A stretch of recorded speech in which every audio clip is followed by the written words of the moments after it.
में हमारे साथ में जुड़ रहे हैं विधायक है रवि राणा जी। जिस तरह से नासिक में त्र्यंबकेश्वर मंदिर में घटना सामने आती है, क्या कहेंगे?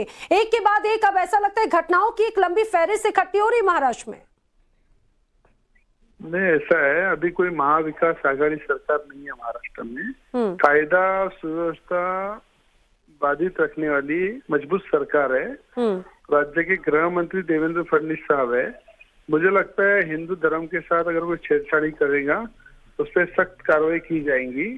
महाविकास आघाड़ी के कार्यकाल में कई घटनाएं ऐसी होती थी, हिंदुओं के प्रति कहीं ना कहीं छेड़छाड़ी होती थी, पर अभी ये सरकार जो है ये हिंदू विचारों की सरकार है, महाविकास रवि राणा जी। लेकिन हमने देखा रामनवमी पर हिंसा होती है, हमने देखा अकोला में अभी हाल ही में यहाँ पर किस तरह से तनाव हुआ, हमने देखा अहमदनगर में, संभाजी नगर में, और अब उसके बाद में अगर एक और घटना ऐसी सामने आ जाती है जो हैरान करती है, मंदिर प्रांगण में अंदर प्रवेश कर लेते। कौन है ये लोग, कौन है ये लोग जो माहौल बिगाड़ने की कोशिश कर रहे हैं?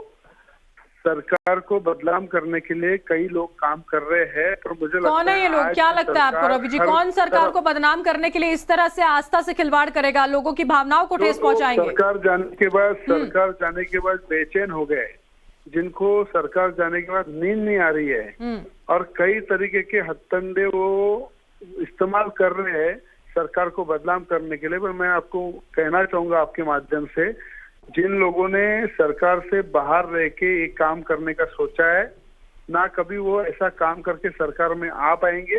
और लोगों के प्रति जिस तरह से आज इस तरह की घटनाएं, चलिए ठीक है रवि जी, आपने अपनी यहाँ पर प्रतिक्रिया दी, आपका बहुत बहुत शुक्रिया। इस वक्त सीकर से बीजेपी सांसद हैं सुमेधानंद सरस्वती जी, उनका भी क्या रिएक्शन है वो जान लेते हैं। सुमेधानंद जी, किस तरह से यहाँ पर त्र्यंबकेश्वर मंदिर के अंदर 10 से 12 युवक दाखिल होते हैं, चादर चढ़ाने के प्रयास किए जाते हैं, रोकने के बावजूद भावनाओं को ठेस पहुंचाने के सीधा प्रयास, कैसी साजिश के तहत इसे देखा जाए?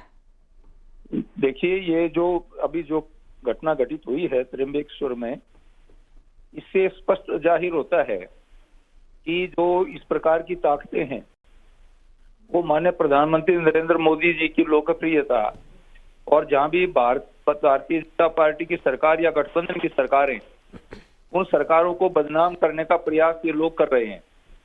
लेकिन इसमें क्योंकि वहां की जो सरकार है वो काफी मजबूत है, शिंदे जी और हमारी भारतीय जनता पार्टी की जो मिलीजुली सरकार है वो बहुत सशक्त सरकार है, इस प्रकार की कोई भी हरकत होगी उसका साथ में सख्त एक्शन लिया जाएगा। लेकिन जो विधर्मी लोग हैं जी और विपक्षी लोग हैं, उनको इस प्रकार की हरकतों से बाज आना चाहिए।